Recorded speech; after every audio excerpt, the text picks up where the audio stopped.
Elliot Tanti and Braden Dowler-Coltman. We are back after an extensively long, that's not the right word, after an extenuated break. It's been a few weeks. We've been busy. It's been that time of year, but we are back and ready to talk sports.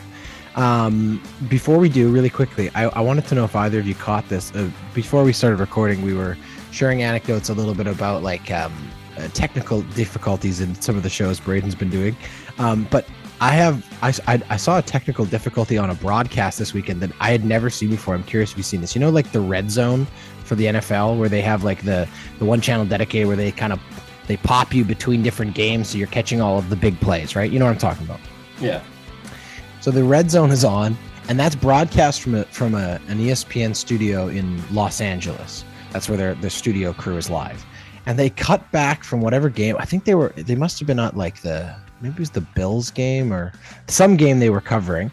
And they cut back to the studio, and the host apologizes. He's like, well, I'm really, really sorry. This has never happened to us before, but there's a fire alarm going off in the studio. We've been asked to evacuate. So we're going to leave you with whichever game this is, and we won't be able to cut between games until that we're able to return to our position. So we apologize for those who were hoping to see highlights of whatever game was the other option or whatever. But I just thought that's the only studio show where you couldn't seamlessly just sort of flip it into autopilot, because usually the studio, whatever, like when you're in the game, no one cares, but that studio show is like literally designed to be, you gotta, anyway. So I don't know, clearly neither of you saw that. I did not see that, but there's gotta be games where an alarm will go off in the arena or something like that. Yeah, for sure. Entire stadium evacuate? Do you remember we watched I feel like it was an Oiler game against Ottawa, a decade ago now, where the lights didn't come back on after the anthem, right? They couldn't get the lights on or something, yeah, so then they had to delay the start of the game. I mean, we've seen Zambonis break down, and obviously rain delays in baseball. But yeah, it definitely was a new one for the studio side, and I'm sure that there was a lot of hand-wringing in Bristol, Connecticut about how they were going to fix the red zone, because you can't really just manually do anything when you're out of the building. Anyway, funny one for you. Hopefully we don't have any technical difficulties here on today's show. Nope, we're recording. We should be good. All right, let's get to it. Here's topic one. No, we're recording. No, it's checking. All right. We haven't talked in a few weeks, so it's about time to do our bi-monthly Oilers check-in. We've had some ups, we've had some downs. I don't believe we've had a show since there was a coaching change, so we have a lot to cover. I'll start with you, Elliot. Give me your current state of the union when it comes to how the Oilers season has gone. We've all kind of rode this roller coaster. Pretty brutal start, and then it looked like they were about to turn a corner, and then they kind of fell down again, and then they fired the coach and brought in a new guy, and all of a sudden they went on a 3-game win streak, and then they fell down again. And now they've put 2 big wins together, a shutout win for Skinner, and then the drubbing of the Ducks 2 nights ago, I guess, by this point. So for you, summarize it for me and give me sort of where you're at with it all. I don't know if I can do a better summary job than you've just done. I mean, I think we're at a really interesting place recording tonight, because tomorrow night they play the defending Stanley Cup champs, Las Vegas Golden Knights, team that knocked them out of the playoffs, the team that they're going to have to get by if they're going to win the Stanley Cup, which is their goal this year. It's going to be a really interesting and good test to see where this team is at. I think there's a lot of confidence, or, a little bit of maybe a small amount of confidence, given just the stars have been kind of out. Doesn't McDavid have 9 points in 2 games. Draisaitl's finally actually hitting the puck when he shoots a one-timer. So maybe there's some actual, things are kind of turning around for this team, and they're showing what they should be rather than what they have been up until now. But I guess, I think, they're going to have to win games especially against good teams. And tomorrow night's going to be a good test for them. Braden, where would you come down on where they're at? Well, I mean, it's nice that we don't have to be having another podcast where we're talking about the sky falling. It's nice to see, that offensive game click, at least in the last game against Anaheim. I don't know. I don't know which direction this is going to go. I'm hoping and I'm feeling optimistic that, they've got their juju back, and we're seeing depth scoring take place. We're seeing Skinner starting to return to form.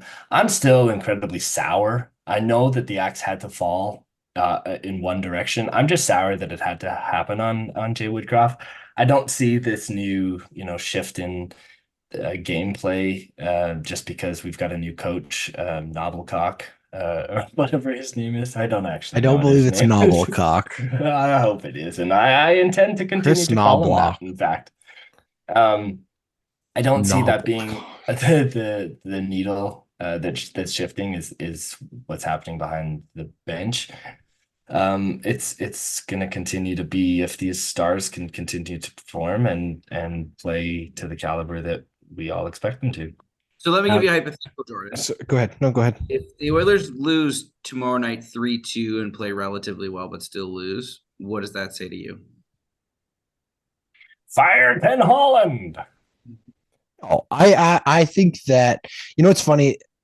I actually have a very different perspective on what the last week looked like than I think some other people. And I know a couple people that may host another podcast on this network related to the Oilers who will be recording probably tonight or tomorrow.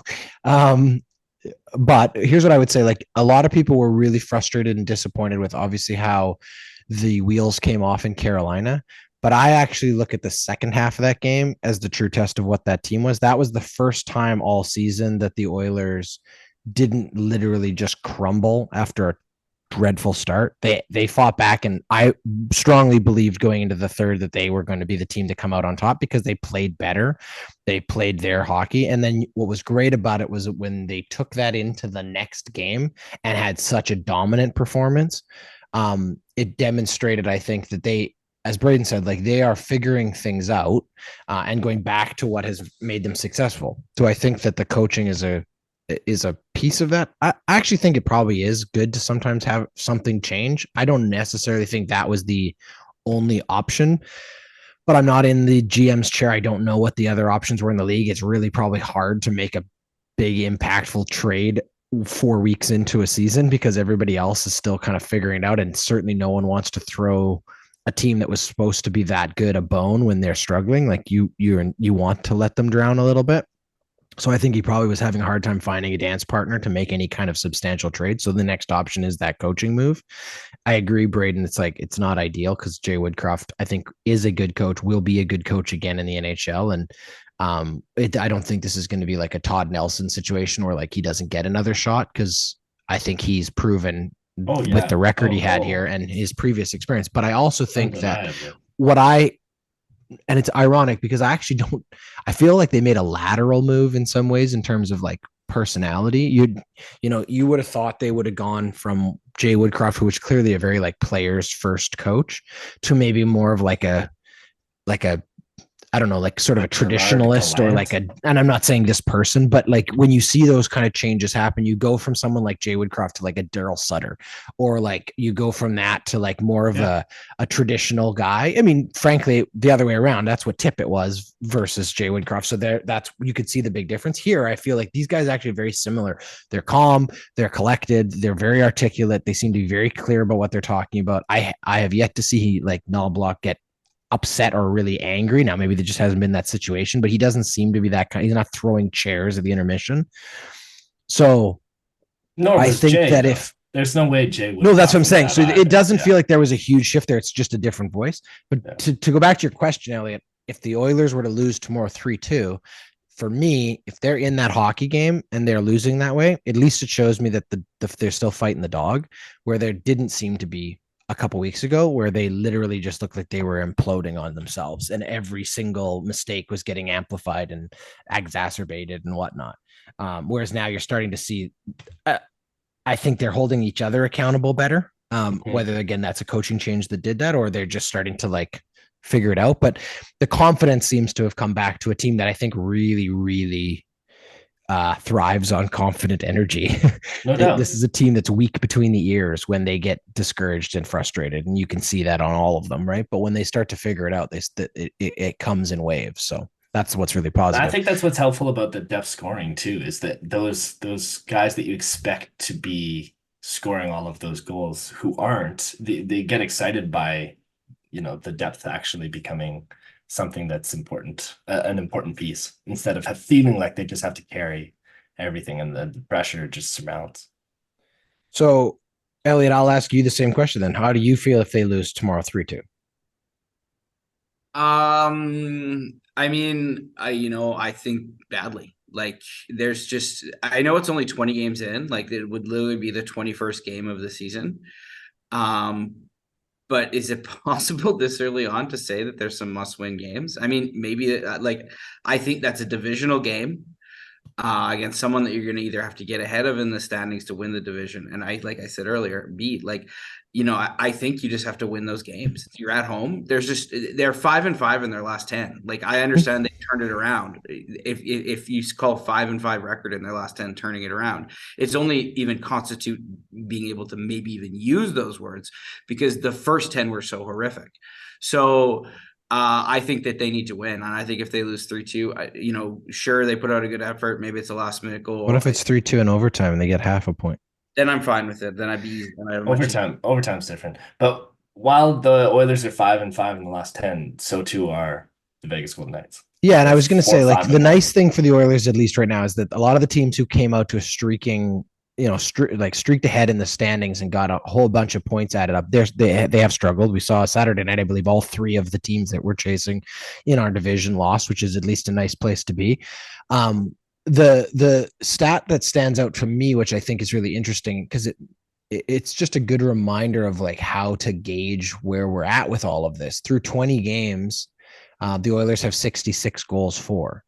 20 games last season, much better start. They only had 66 goals for as well. So we're dealing with the thing where, like, we're not talking about a team that's dramatically underperforming offensively in contrast to last season. Now, to be fair, in the last couple of games, they've put 8 up and 5 up. And like, there have been games where the scoring hasn't been there, but on the aggregate, they are still figuring it out and they're coming together. The question is, will we see the slump that the Oilers traditionally have in December not happen now because they've got it out of the way?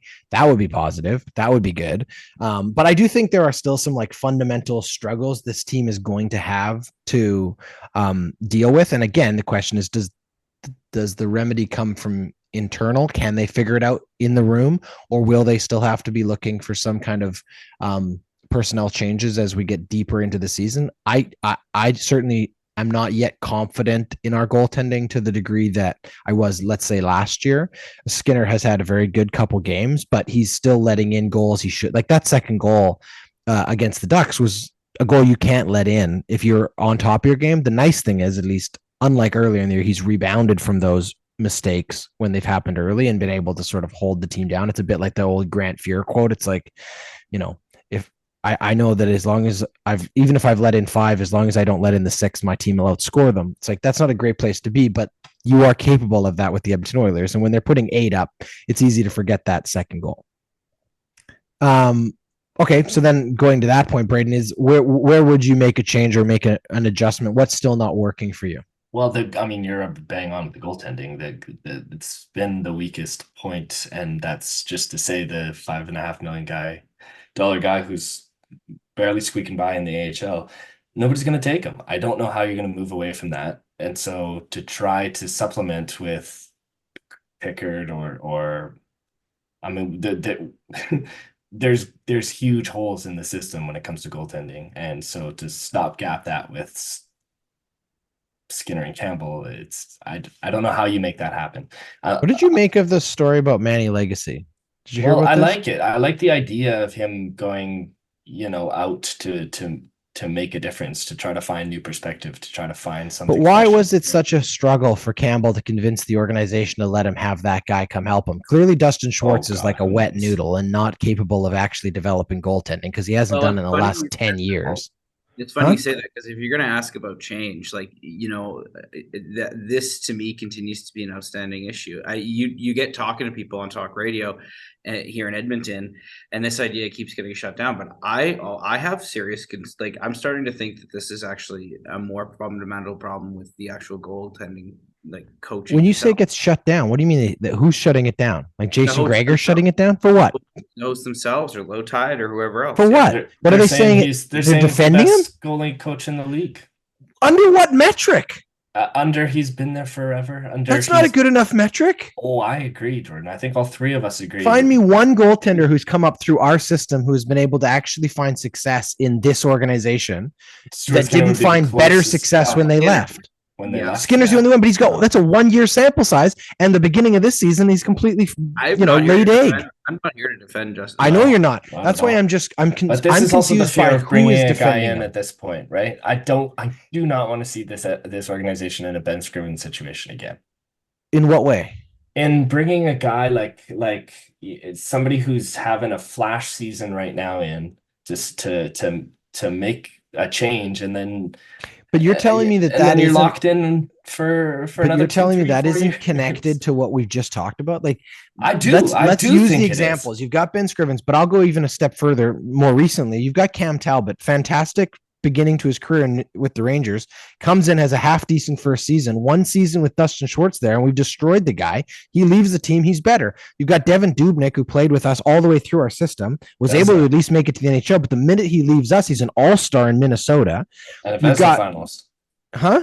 And a Vezina finalist. Like, I'm sorry, but I have yet to see, like, if you're going to claim, and I appreciate neither of you are doing this, but this is beyond that. But I was shocked, Elliot, that you said that, because I would have expected that the media in Edmonton, who is desperately hungry to throw everybody else under the bus, isn't identifying this is clearly who is he? Somebody's like nephew? Like, what is this? Why has this guy been one of the longest serving members? Golden Bears, I think. Get out of here. I'm sorry. It doesn't work. The track record isn't there. I think he's someone's nephew, but I don't want to say anything more. He's got to be somebody's nephew. I just don't get it, because it's like clearly the results aren't there. But you know what I mean? So, but then let's talk. The only guy whose job is more secure at this point appears to be Gulletson. No, let's talk about this, though, because somebody needs to explain how Paul Coffey actually has credentials enough to be in a position where he's an assistant coach. He's a Hall of Fame defenseman. He's probably the second best defenseman of all time, and he's in the organization. He's only there, Braden, because Daryl Cates needs someone on the bench officially to actually be able to monitor what's going on. So hire somebody who has credentials that can. I don't disagree with you either, but that to me. He's an assistant coach. What is he? Now. He's running systems. Charlie Huddy. We're seeing we keep seeing. The Oilers have had an old boys club problem for a very long time. You're absolutely right. Now they're not the only organization that's there, and it's interesting and kind of ironic when you look at a team like Vancouver, who's finally cleaned out the front office of all of their old boys club members, and they're finally finding success. So maybe there's a blueprint, but I don't think that Paul Coffey coaching up the defenseman is really going to make a difference for this organization at this point. That's not the difference. Right. So hire a defensive. I don't disagree with you. I don't disagree with you. Like, if I it's think just they needed someone internal when they brought in someone external. Confidence. Yeah, it's a weird one. Those ones are odd. I don't know how Dustin Schwartz still has a job. That's all. I guess I'll leave it at that. And again, I don't know the guy. I have nothing against him personally. I just do not understand how you can justify his resume. Having to buy out this Jack Campbell contract is the only way out. Other than you can't blame.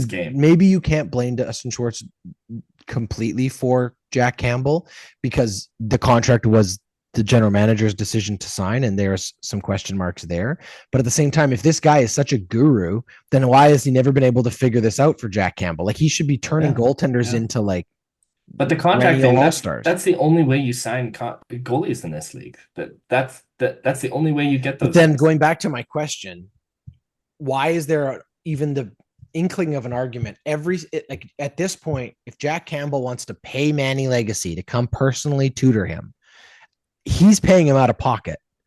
There should be not even a moment's hesitation from that organization. Yeah, that's what you need. No problem. Yep. Let's see if it works. Yep. But if it's about, we don't want him to step on our goalie coach's toes. Well, your goalie coach is an idiot. It's clearly not working. The guy that is actually going to help. Yeah. All right. Yeah. Any final thoughts there, Elliot, before we turn our attention elsewhere? No. We'll leave it there.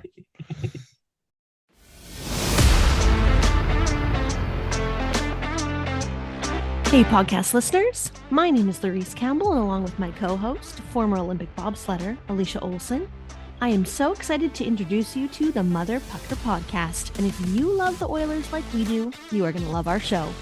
It's just two gals who aren't afraid to drop the gloves and throw some hot takes about the boys in blue and orange. Whether you're a massive hockey fan like us, or just looking for some new voices talking about the Oilers' blue line, or lack thereof, we promise the show is for you. So subscribe now and tell your friends. It's time for the Mother Pucker Podcast.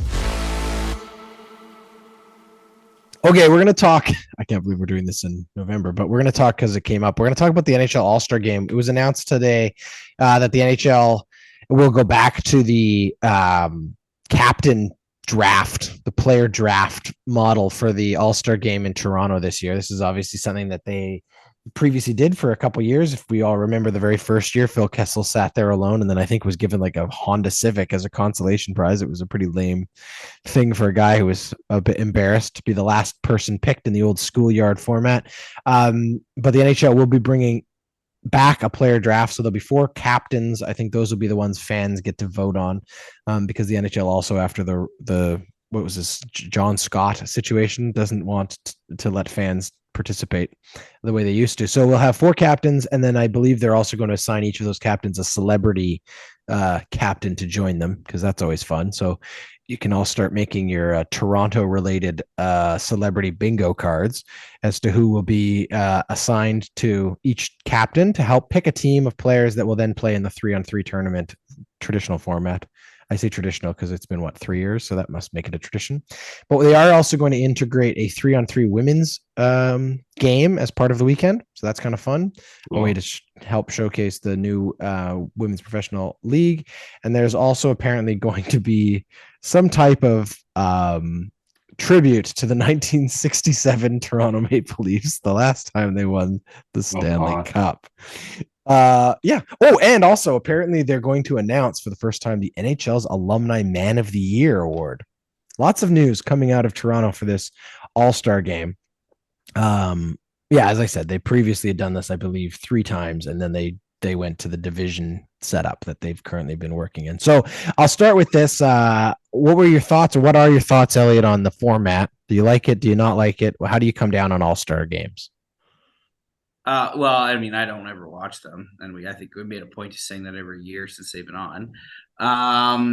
Does the Friday night draft excite me? No, not exactly. The only thing that I like about it is that there is some intrigue in it. I remember when they used to do it with the 2 teams, the last player that got picked won a car, and that was always a big deal. So that'll be kind of interesting. I do think the 4 teams 3-on-3 is like a much more interesting format, though. So I'm glad they're keeping that, but I don't know, like, is this selling the game? Is this what I'm interested in? No, I'm glad they're highlighting women's hockey and giving a shout out to the professional league, but like, I'm not going to watch this and I'm not going to care. Braden, what would make you care, Elliot? What would it be? What would it take for you to care about the All-Star game? I think it would. I do like the baseball, the baseball thing where like the winner more gimmicks, like home ice advantage. So actual impact in the game. They don't do that in baseball anymore, though, do they, Braden? I thought they did. I thought that. I don't believe for the last 2 years. I believe the All-Star game is no longer dictated home field advantage. Check that for me, though. I do remember. I actually need to check that. Can we pause because we have determined your check fact? You can check it. You check it while I'm talking. But I'm curious. You asked me a question. I know, and we're moving on from it now because you brought up factoids. Elliot will fact check, and I'll tell you what I think. Please do. I think it's great. Why? Well, because it's fun. I do think people will tune in. I do think there will be some fun camaraderie around who gets picked, when they get picked, and how they get picked. I think Leon and Connor will be captains. So there's no way they're letting both of them be captains. I think it will be fun. There's just no like way they the did NHL with Jonathan Toews and Patrick Kane. Yeah, but when they were hosting it. Exactly. And they're not hosting it. This is Toronto. You're going to have Mitch Marner as the captain. Watch this. Well, Mitch has really taken a backseat this year. So Austin Matthews will for sure be one. This is all about Toronto. Connor McDavid is from Toronto or from the greater. Yeah, Connor will be a captain. I guarantee you that. Connor will be a captain. I think it's fun, man. I don't see why not. I mean, last year it was a lot less exciting to watch. I like the fun that the NBA has with it. So I'm excited about it. Okay, so here's what I wanted to do instead of this. I want to just really quickly do a little. First, Elliot, did you check it for me? Yeah, the All-Star game has no bearing on the on the playoffs anymore. It's the team that wins the pennant with the best record that gets home field And advantage. Braden? Good. No, I'm Right. waiting for my apology. I have no apology. I will do this every single time you have some wild. And every time statement I'm to right, say you about can it. apologize for not believing me. Congratulations. No, I want you to say, I'm sorry. I will not do that on air. All right. Here's what I want to do instead. So I thought it'd be fun. I actually made a list. The All-Star game itself, whatever, it's a 3-on-3 tournament. It's kind of dumb. They took one hockey game, split it into 3 periods, made each period a 3-on-3 game, and it's not even really a thing. It's silly. Is that still happening though? Yes, beyond that is this? still Okay, happening. so they're just picking 3 players each? They're picking 4 teams. Right, Four full teams? of probably Yeah, 4 4 teams. teams. Nine Yeah, players 4 or teams something? because you do 2 games and then the winners play in the third game. Gotcha.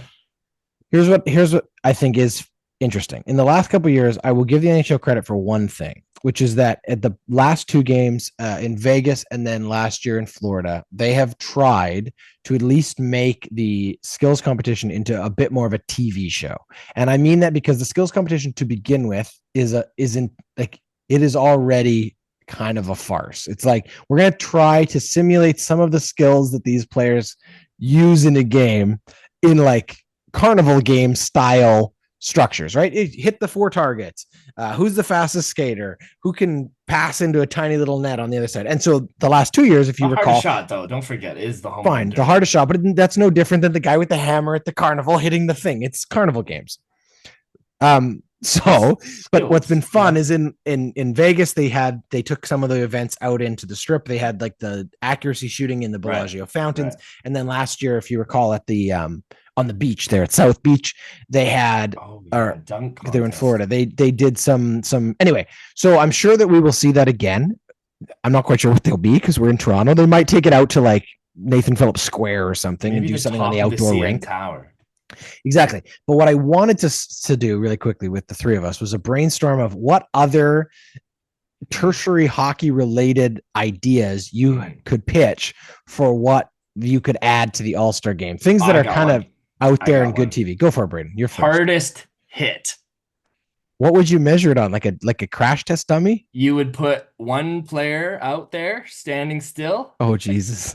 Well, and sensors have on. another. Yes, this would go well in the age of concussions. Absolutely blow them up. No, I would go for most accurate spear. You would watch that. We would all watch that. So that would go to Jacob Trouba then, right, Elliot? Or would it be that You would be just, that like, the 2-hand chop? The wall, and you just have to like spear a guy in different parts of the ball. Okay, so I have one that's It's more similar like to that, but it's a little bit. I think this gladiators. actually could work. So in recent years they've done like they've tried to make the shootout relay thing a thing where like players are supposed to go do fancy moves and stuff. Yeah. Here's what I want to do though. You've got what 4 teams, so you got 8 goalies there, right? They all get to go out there in street clothes or like normal in player equipment, and you put 4 non-goalies in the nets. So like Connor has to go strap in the now. No one from the PA is letting them do this because they will get injured. But I think it'd be really entertaining if all of a sudden you had like Sidney Crosby are trying to stop Marc-Andre Fleury on a breakaway. I agree. So I think that would be entertaining. Alternatively, they have these celebrity captains. Why not strap them into goalie pads and have people take 100-mile-an-hour shots at these celebrities? Yeah. Or like, the fight. Well, I mean, You could just do like a fight league. I was just gonna say, like, you could have like, last man standing. You could just have like line brawls. Actually, I think that's what the MLB should introduce too. Is like full on bench clearing brawls and see who comes out. So I had another one for you, and this was kind of out there. But like cup stacking. Why don't they do like a puck stacking? Yeah. You know what I mean? Like you give these, but they got to wear their player gloves, and whoever can stack like the most pucks in 30 seconds, that would be fun. You know what's one I think would actually be really cool though, is like a deflection. Ooh, that would be fun. Yeah, but you had a guy sit between the dots, or maybe right in front of the thing. Skill shot. And then he had to deflect pucks into like that's good with targets. You still got to hit the targets, but with that's a plausible one. So that doesn't meet our criteria. I told you to go off the wall. You're actually trying to make this something that'll happen. My first one was literally most accurate spear, Jordan. Oh yeah, okay. That one probably won't happen. Here's another idea to jump off of my putting. I just want to put other people in goal equipment. I think they have to. We should have like Gary Bettman in it. Well, I think there should be a celebrity game. Oh, a They celebrity have it in game. Yeah, that NBA. could work. They have a softball game in the MLB. Throw some skates onto some people who have never skated before. I think it would be a blast. That's fun. I also think what would be fun is if you went and got some retired players to do some of these skills that they're still like. I still think Zdeno Chara could probably wire 100+ mile an hour slap shot, and they just have him come in as like the ringer. You know what I mean? Al McInnes did it in St. Louis when they had him there. Nice. All right. Al McInnes is like 70 years old. But that's exactly what you're just suggesting. I know, but I mean maybe slightly less retired. Right. But no, that's interesting. You did like the net push. You could just how far someone could push like 3 nets. That's fun. What if you did like Zamboni races? Like Connor versus 7 children or something. You know what I mean? I think these are good. I think we should pitch these crazy, to the league. and y'all don't think that having a draft is a good idea. Yeah. So here's what I'll say then. Those are all good ideas, but let's for just a second play producer and actually I want like your actual prediction. What do you think will be the out of the box thing the league does do that's got like a Toronto vibe? Right? And you kind of said CN Tower, but what would they actually do there?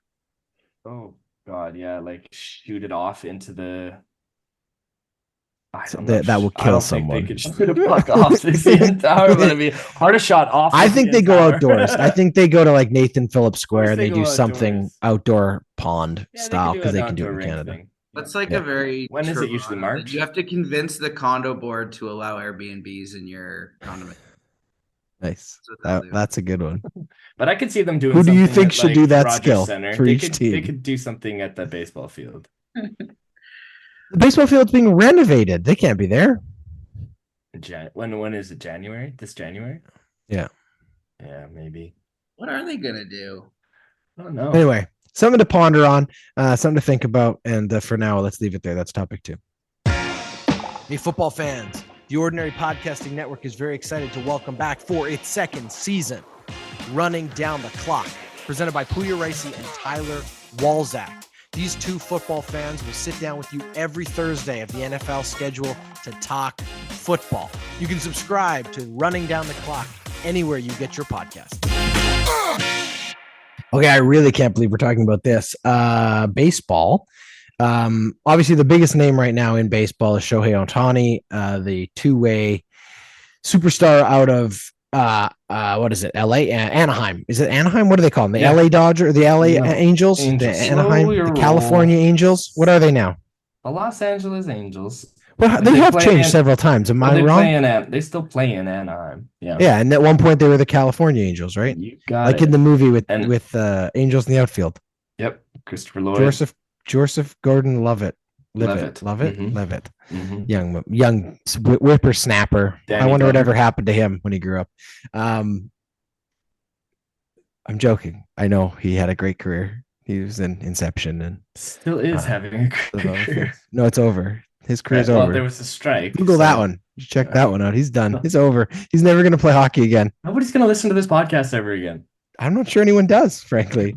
All right. Shohei Ohtani obviously is a free agent, and it's a big deal because, as I said, he's the biggest thing in baseball. He can pitch, he can hit, and boy, is he good looking. And he sells a mean baseball card. So there's been some rumors, obviously, and some traction on the teams that are interested. There was a report today that the Dodgers, the Angels, and the Blue Jays are all 3 front runners to secure his services. But I think what's interesting about it is his agent also came out and said that they wanted it to make it very clear that if visits between Ohtani and a team are reported publicly, it will be held against that team. So the circles will be tiny and tight. Those are his exact words. So I guess the question now, Braden, is should we expect Shohei Ohtani to be signing somewhere other than the Dodgers, the Blue Jays, or the Angels, considering it's been leaked? Well, I don't think he's going to be going back to the Angels, for one. 2, I think the media has to comment on who's interested and who's involved. And if any of the 32 teams in the league are not interested in Shohei Ohtani, they're crazy. This guy is revolutionary. He will change the face of a franchise. It's crazy. He has to go somewhere. So I think at this point, Thank you. That's some deep and meaningful insight. He has to go somewhere. He has to go somewhere. Elliot, every team who gets involved. Can I confirm with you, Elliot? Does he have to go somewhere? Yeah, I'm quite certain if he wants to continue his career, I'm pretty certain he's going to have to go somewhere. Fun fact about Shohei Ohtani next year: he will not be pitching. Right. I think you previewed this, didn't you? Earlier this season, you said it was about time he picked what to do because he was going to get hurt. No, well, maybe I did. I think he should pick to do both, but he is hurt and needs to recover. Right. So instead, he's just going to play baseball full time. He's just going to swing the bat instead of play baseball. Most players, when they're injured, they don't do that. No. But this is Shohei Ohtani, and he has to play somewhere. And I think he has a very, very, very good chance of going to the Toronto Blue Jays. Now, you're saying that because you cheer for that team, or you actually think it's a fit that works? And I would like you to tell me why. Show your work. I actually do think it's a really good fit. This is a huge market. And he's already indicated bigger than LA. I actually think it's bigger than LA. You have the entire country behind a guy who's already international. You would be it's a huge opportunity for an international player. Elliot, help me here. It's just not possible because he is clearly going to the much beloved San Diego Padres. Oh God. Who have no money. They have no money. They have to get rid of Soto. They have no money. They got tons of money. Where? The Toronto Blue Jays are primed for a guy like this to come into their market and actually make a difference. I mean, every time we go down this road with the Blue Jays and some kind of all-star, it never pans out. All they ever do is lose all-stars. They train people up, make them great, and then they go other places and win World Series. And I just have zero faith that the Blue Jays are even had a chance before they leaked it. He's going to end up playing for the Dodgers. Like, we all know this. It's just that's always I how think he's already indicated he doesn't want to. And the Yankees, I don't think will happen either. I really don't think those two teams are in it before. What blows my mind is this, though. Like, I don't understand the argument, Braden, here that he wants to come to the Blue Jays because it's a huge market. We're talking about the Los Angeles Dodgers, who are probably one of the top 3 most valuable franchises in all of professional sport, behind like the Cowboys and the Yankees. But we're talking also about, like you just said, it's a huge market. The state of California has more people in it than the entire country of Canada. The population of California right now is 39 million. The population of Canada is 38. I don't know, but I'm sure a substantial number of them are Dodgers fans. What happened to the Raptors when Kawhi Leonard showed up?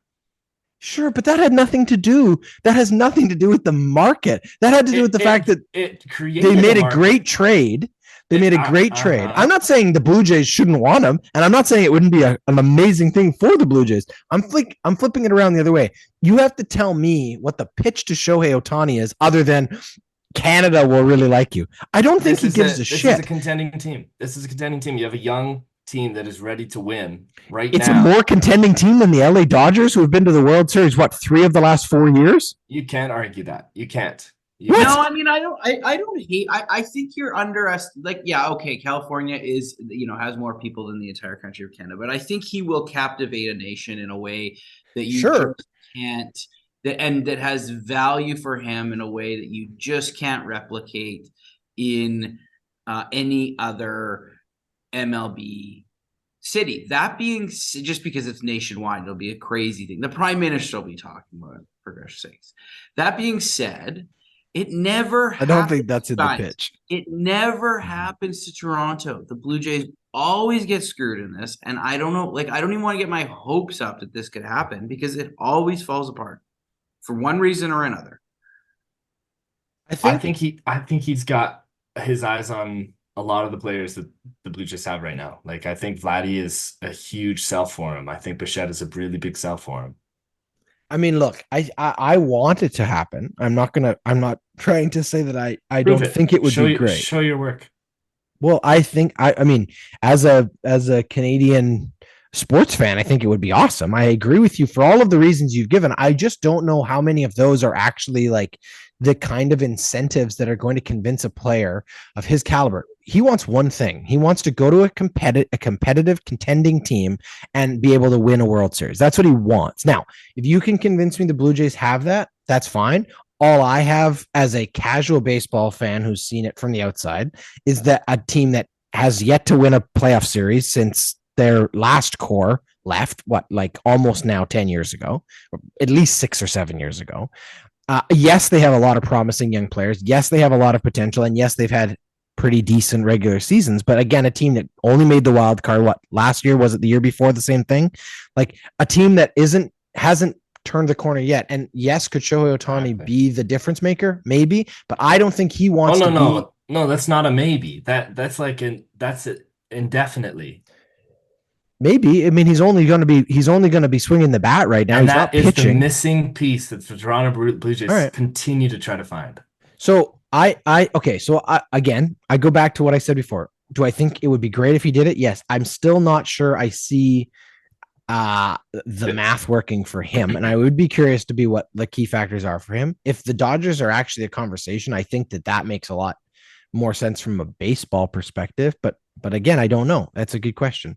But I mean, I'll be shocked. I'll be shocked either way. I guess if he does, I'll be very impressed. And if it's with somebody other than those three teams, I mean, I don't know. Who else do you think is in the conversation? Braden, you obviously say everybody Rangers, should be, but who has a legitimate chance to get him? The Rangers. Yeah, the reigning champions. Absolutely. Texas Rangers will be big on him. I do think the Padres will be making a big push as well for him. And yeah, like the Dodgers for sure, the Yankees, the Cubs, those kinds of markets that they're competing. They're in the same place that the Blue Jays are. They're right on the fringe of making something big happen. The Rangers made it happen this year, and they're looking to continue to do it. So, yeah, I mean, literally every team in the league should be. What I'm trying to say is, I don't think many baseball moves are going to happen in the free off season until that piece happens. So I did do some research here. I have it in front of me if you want to see my work, but here's an interesting one for you. Do you think either of you can guess the top 5 teams ranked in the Major League Baseball for average attendance for the last season without Googling it? For last season? Last season, which are the 5 ballparks who turned out the most fans on average per game? Petco Park. Well, sorry, what is that? Padres? San Diego. So you think they're number 1? I don't know. No, but they're up there last year. Okay. Last year, I wanna say Baltimore is up there last year. No, they are not. Wow, that's surprising. With San Diego, right? The Padres are number 3 on that list. Yeah, I figured they averaged 40,000 fans per game, over 81 home games. They would be 1. The Yankees. The Yankees are number 2. Wow. So what about Minnesota? The Twins are not in the top 20. Wow. So it doesn't really matter if they're... The Blue Jays are number 8 on this list. They had 37,000 on average. All right, give me a sec here. The Phillies? Guys, I have a lot of respect for both of you. But why would I bring this up if it didn't serve my point? The Dodgers. Thank you. The Dodgers are number 1 at 47. They are 7,000 clear of the Yankees. Hey, well, who are the other two? Place. The Dodgers are going to be the next pick. Atlanta. The Cardinals are number 4, and the Braves are number 5. Yeah, Atlanta for sure. And the Braves are actually only like 100 more than the Phillies, who are at 6. And then the Astros, and then the Blue Jays. So the Blue Jays are in there, and then the top 10 is the Cubs and the Red Sox. So again, I'm just pointing out if it's about like there's no bigger market for baseball other than New York than LA for what he's going to have endorsement wise and all those things. Of course. Is the best baseball decision for him to go to Toronto? Yes. And that's the question he has to answer. Well, of course. But I think I will answer it for him, and it is a yes. A resounding Canadian yes. It's going to be in the brown and the beige. The yellow? The yellow. Do you want to take a guess at which ballpark had the worst attendance? Yes. I think it was probably Colorado or Miami. Or Seattle. No, Guys, Seattle's got they're literally leaving because their attendance was so bad. Oakland. 10,000. Yeah. I forgot about that. 10,000. The Marlins were right behind them at 14. Yeah, see, yeah. Oof, that's rough. The Orioles are 22. I was really Well, good at this game. I picked 2 of the top 5. You And did very well. Braden, you were not good at this game. I'm good at predicting where Ohtani's going. And Hey, I hope for your sake and for all Blue Jay fans out there listening that Shohei Ohtani is a Blue Jay by the end of the month. bring it on. All right, that's our little show for this week. Thank you for listening. We appreciate it. On behalf of Elliot and Braden, I will thank you for your patronage, for your ears. Please go subscribe. Check out our website if you haven't already, ordinarypodcasts.com. Hey, it's a busy week. We've got the Mother Pucker podcast coming at you at some point this week, as well as tomorrow, the Pit Stop Podcast's final episode of the season. The 2023 season, mercifully, is over. Max Verstappen won again, and it is finally over. Hopefully there's some more competition for him next year. So we'll have that for you. We'll do a full recap. Tyler and myself will have that for you again on Thursday. We have Running Down the Clock, which is well into its midway part of the NFL season. Lots of good football conversations there, as well as Ellipses Thinking, which is also into its 3rd season. Check that out on Fridays. All of that information, as I said, is at our website, ordinarypodcast.com, or anywhere you get your podcasts. That was Hattrick. Hattrick is a member of the Ordinary Podcasting Network. It's produced every week by Jordan Dowler Coltman and Braden Dowler Coltman. You can follow us on Instagram, Twitter, and Facebook. Thanks for listening.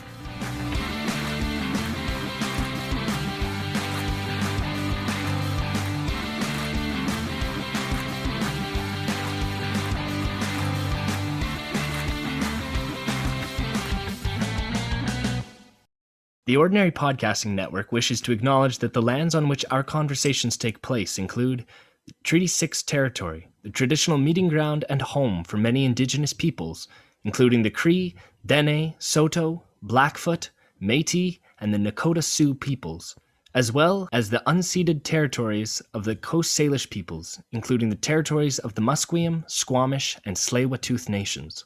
We acknowledge the many First Nations, Métis, and Inuit whose footsteps have marked these lands for generations. And we extend our appreciation for the opportunity to live, create, and share stories on these territories. The Ordinary Podcasting Network intends to engage in conversations and dialogue which acknowledge that reconciliation is not a destination, but a journey, and that we remain committed to practicing our craft in a decolonized space.